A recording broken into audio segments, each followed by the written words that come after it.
Awesome. Thank you, Beth. Hello again, friends. My name is, again, Drew Goodwin. I'm a senior assistant director of admissions here at Colby College. We are probably the smallest, I think the smallest of the 16 Stars College Network institutions. We are a small liberal arts institution located in the small city of Waterville, Maine.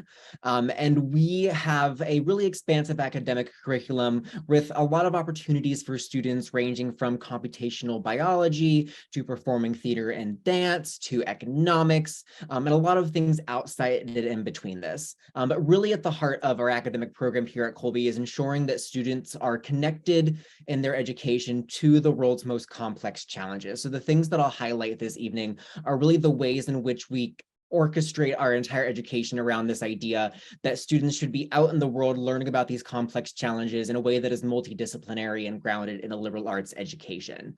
So the really first thing to know about this is going to be Jan Plan, which we'll learn a little bit more about on the next slide. Now, Colby was the first school to pioneer what's known as the 414 academic model.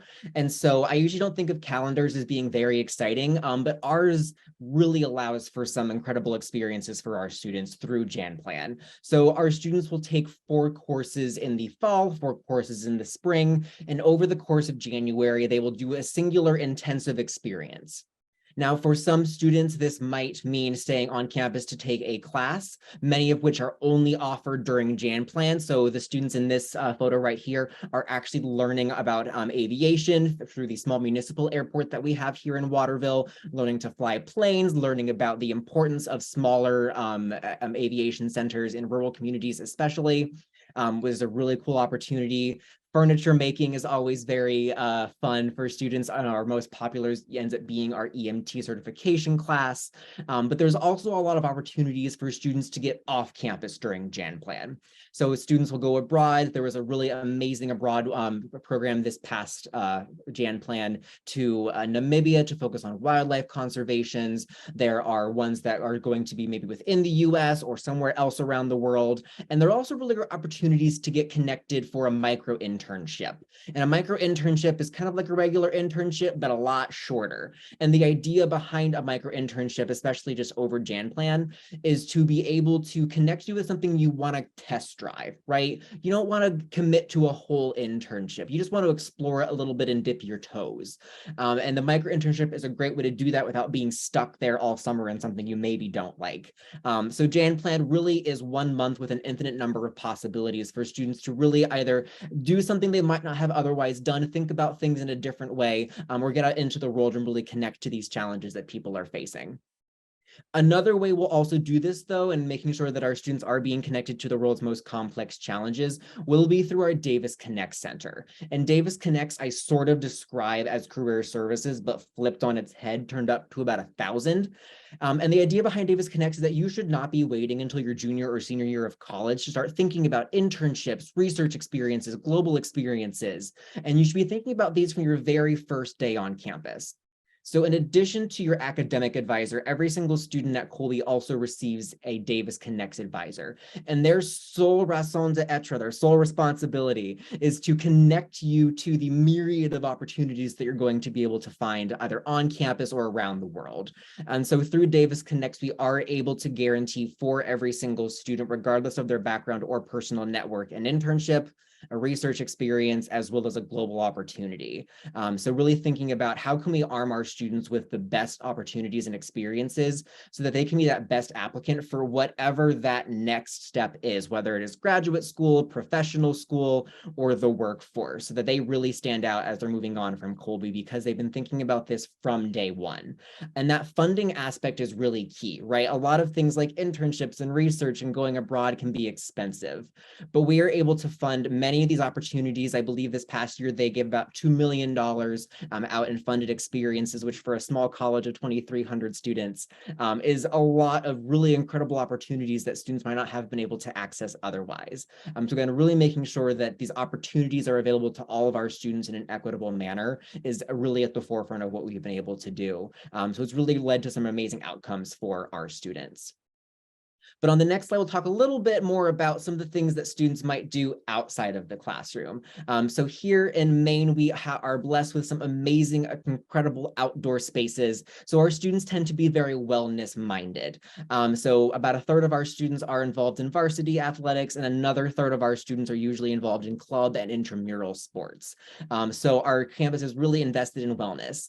However, I feel like the thing that a lot of people know about Maine is that it does get very, very cold.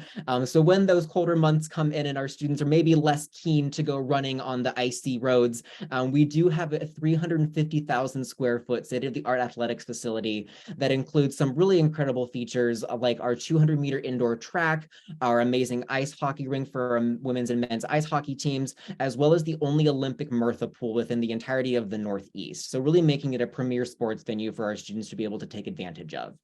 But you don't have to be an athlete to access this space. There is also a 3-story indoor fitness center for all of our students to be able to access, regardless of their playing on a sports team, as well as access to all the other spaces within this incredible complex that we have. But not just on campus are places that students are having an incredible experience. It's going to be off campus as well. So on the next slide, we'll see a little bit about our commitment to Waterville and our commitment to Maine. So like I mentioned, Waterville is a small city. It has about 17,000 people. And our students are really focused on getting out into the community and being involved within it and not just sitting on campus and by themselves.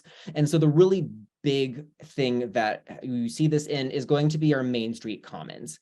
And our Main Street Commons is both a residence hall, about 200 students, faculty, and staff will live downtown. But it's also a space where our community meets our students. So the first floor is a bank, which I describe as boring but necessary.